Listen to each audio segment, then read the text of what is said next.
রায়গঞ্জের বৌগ্রামে অবস্থিত বন্ধ স্পিনিং মিলকে অনেকদিন আগেই রাজ্যের মুখ্যমন্ত্রী মমতা বন্দ্যোপাধ্যায় ইন্ডাস্ট্রিয়াল পার্ক হিসেবে ঘোষণা করেছেন, কিন্তু এখনো ইন্ডাস্ট্রিয়াল পার্কে গড়ে ওঠেনি কোনো শিল্প। রাজ্য সরকার প্রায় 20 কোটি টাকা ব্যয় করে পরিকাঠামো গড়ে তুলেছে। এদিন সেই ইন্ডাস্ট্রিয়াল পার্ক পরিদর্শন করলেন রায়গঞ্জের বিধায়ক কৃষ্ণ কল্যাণী।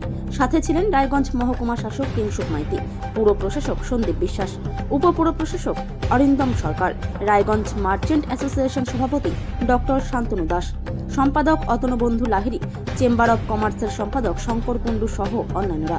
এই পার্কে শিল্প করার বিষয়ে আলোচনা করা হয়। কোথায় কি খামতি রয়েছে তা খতিয়ে দেখেন তারা। এই পার্ক সব দিক থেকে ইন্ডাস্ট্রিয়াল পার্ক গড়তে পারে। একটি সমস্যা আছে, প্রবেশ পথ থাকলেও বাহির পথ নেই। এদিন দুটি পয়েন্ট করা হয়েছে, অবিলম্বে সিদ্ধান্ত নিয়ে বাহির পথ বের করা হবে। আপনারা যেমন জানেন, এই যে রায়গঞ্জ স্পিনিং মিল সেটা একটা ইন্ডাস্ট্রিয়াল পার্ক হিসাবে গঠন করা হয়েছে। তো আজকে আমরা এই ইন্ডাস্ট্রিয়াল পার্ক ঘুরে দেখলাম। এখানকার প্লটিং সিস্টেমের কাজটা হয়ে গেছে, ইনফ্রাস্ট্রাকচার অনেকটাই ডেভেলপ হয়ে গেছে। তো এখানে একটা সমস্যা আছে যে যেটা এন্ট্রি গেট আছে কিন্তু এক্সিট গেট এখন পর্যন্ত নয়। তো সেই জন্য আমরা দেখলাম, দুটো পয়েন্ট আমরা আইডেন্টিফাই করলাম, যেখানে দুটো পয়েন্ট থেকে এক্সিট গেট বার করা যেতে পারে।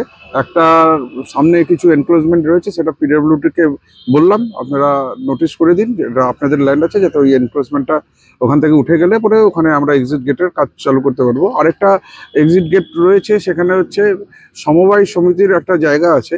তো তাদেরকেও আমরা একটা করছি যে কমন রোড হিসাবে যদি আমরা মিউচুয়ালি আন্ডারস্ট্যান্ডিংয়ে এগ্রিমেন্ট করে যদি কমন রোড হিসাবে ইউজ করা যেতে পারে, তাহলে এক্সিট গেটটা ওখানেও হতে পারে। প্ল্যান এ প্ল্যান বি দুটাই আমাদের রাখা আছে। আজকে আমরা পরিদর্শনে এসেছিলাম, আমাদের সাথে রায়গঞ্জ মিউনিসিপ্যালিটির board of administrator Sandip Biswas সহ ভাইস চেয়ারপারসন গোরা সরকার, আমাদের এসডিও সাহেব রয়েছেন, চেম্বার অফ কমার্সের জেনারেল সেক্রেটারি শঙ্করবাবু রয়েছেন, মার্চেন্ট অ্যাসোসিয়েশনের প্রেসিডেন্ট ডক্টর শান্তনু দাস সহ মার্চেন্ট অ্যাসোসিয়েশনের জেনারেল সেক্রেটারি অতনবন্ধু লাহিড়ী। আমরা সবাই এসে পরিদর্শন করলাম। আগামী দিনে কি পদক্ষেপ নিলে বেটার এটা হতে পারে সেটা আমরা নিজেদের মধ্যে আলোচনা করে এসডিও সাহেবকে আমরা জানালাম। সেই হিসাবে এক্সিট গেটটা কোথায় হবে সেটা নির্ধারিত করা হবে। শিল্প উদ্যোগীরা কি আসছেন? শিল্প উদ্যোগীরা আসছেন। দেখুন, একটু এখানে গভর্নমেন্ট সরকারি কাঠাপতি জমির দামটা একটু বেশি ছিল, সেই জন্য একটু অনীহা করেছেন। তবে এখান থেকে প্রপোজাল চলে গেছে, যেটা আগে 5 লক্ষ টাকা ছিল, সেটা কাঠাপতি এখন 2.5 লক্ষ টাকার একটা প্রপোজাল গিয়েছে।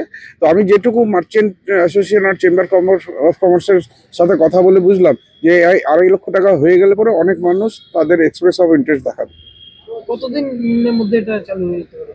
না, এটা কতদিনের, এটা প্রসেস কন্টিনিউ রয়েছে। আর এটা অ্যালটমেন্টের কাম যেটা আছে সেটা ওখান থেকে স্যাংশন হয়ে আসলে পরেই আমি মনে করি যে প্লট যেটা গভর্নমেন্ট লিজ দেওয়ার ব্যাপার আছে, সেই কাজগুলো প্রক্রিয়া চালু হয়ে গেলে যখন প্লট অ্যালটেড হবে, নিশ্চিত এখানে ইন্ডাস্ট্রিয়াল ইনফ্রাস্ট্রাকচার আমরা দেখতে পাবো।